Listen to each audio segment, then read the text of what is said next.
Welcome back once again. अब हम discuss करते हैं ऑर्डर बाय क्लॉज के ऊपर।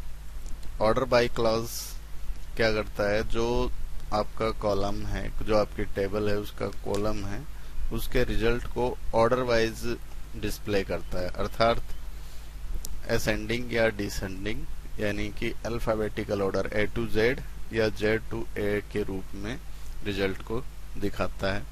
अगर आपको simple result A to Z देखना है तो ऑर्डर बाय के बाद सिंपल कॉलम का नाम दीजिए और वो रिजल्ट आपको डिस्प्ले करा देगा। और अगर आपको डिसेंडिंग ऑर्डर में देना है तो आगे DESC क्लॉज आपको लगाना पड़ेगा, order by E name DESC। ठीक है, तो चलो इसको करके दिखाते हैं आपको। और ये कोई जरूरी नहीं है कि आप ऑर्डर बाय या आप न्यूमेरिक फील्ड का या करेक्ट स्ट्रिंग फील्ड का ही लें।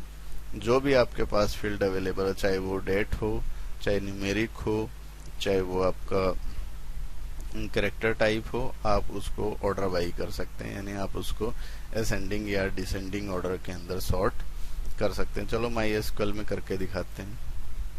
तो इसमें देखिए, सिलेक्ट स्टार फ्रॉम EMPL, ये आपकी जो टेबल का रिजल्ट है, ये देखिए अनसॉर्टेड ऑर्डर के अंदर है। अब इसको सॉर्ट करते हैं, सिलेक्ट स्टार फ्रॉम EMPL और क्लॉज लगाएंगे ऑर्डर बाय ई नेम। चलिए देखिए, अब ये नेम है, ये अल्फाबेटिक ऑर्डर के अंदर सॉर्ट हो गए। इसमें ए फॉर आमिर, अनूप, अनिया, बीना, फिर ऊपर वाले में देखिए स्मिथ, अनिया, ये बिल्कुल अनसॉर्टेड ऑर्डर में है। एक बात ये ध्यान रखिए कि ये केवल रिजल्ट के अंदर और सॉर्टेड ऑर्डर में दिखा रहा है, इसके अलावा जो फिजिकल टेबल में इसका कोई भी इम्पैक्ट नहीं होता। जिस रूप में आपने डेटा स्टोर किया है, डेटा उसी रूप में रहेगा। चाहे आप दोबारा से करके देखिए, select star from EMPL employ table, तो ये देखिए आपका पुराना रिजल्ट ज्यों का त्यों आया है, यानी टेबल के फिजिकल जो डेटा स्टोरेज पे कोई अंतर नहीं पड़ा, केवल रिजल्ट को इसने सॉर्ट करके बताया। इसी तरीके से आप न्यूमेरिक वैल्यू पे देख लीजिए, जैसे सैलरी वाइज आपको लेना है, ठीक है, तो select star from EMPL order bye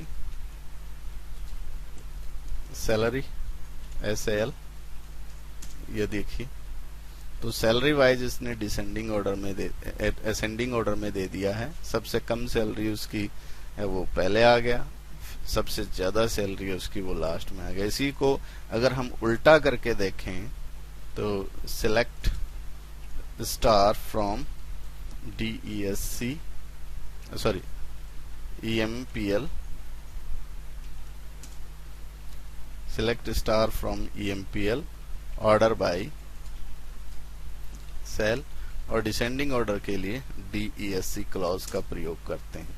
अब देखो, सबसे ज्यादा जिसकी सैलरी है वो सबसे पहले आ गया, यानी प्रेसिडेंट, और सबसे कम जिसकी सैलरी है यानी वो स्मिथ सबसे लास्ट में आया है। तो इसी तरीके से हम डिपार्टमेंट वाइज भी इसको सॉर्ट कर सकते हैं। तो डिपार्टमेंट से ये देखिए, select star from EMPL order bye depth number, ठीक है, ये क्या हो गया, अच्छा बाय रह गया। Select star from EMPL order bye depth NO, ये लीजिए 10 10 10, इधर 10 10 10 20 20 30 30 30, तो ये डिपार्टमेंट नंबर वाइज सॉर्ट हो गया। इसी तरीके से आप किसी और टेबल का भी इसमें सॉर्ट कर सकते हैं, जरूरी नहीं है EMPL टेबल ही आप इस यूज करें। देखिए, सिलेक्ट स्टार फ्रॉम स्टूडेंट, ये स्टूडेंट टेबल है, तो इसको अगर आपने नेम वाइज सॉर्ट करना है तो select star from EMPL order bye, oh sorry,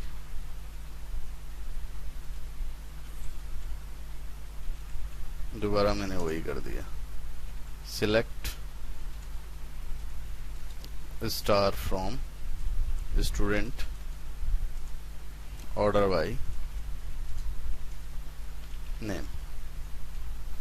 तो इसमें देखिए ये स्टूडेंट टेबल है, ये भी आपकी नेम वाइज रीऑर्डर हो गई, यानी असेंडिंग ऑर्डर में।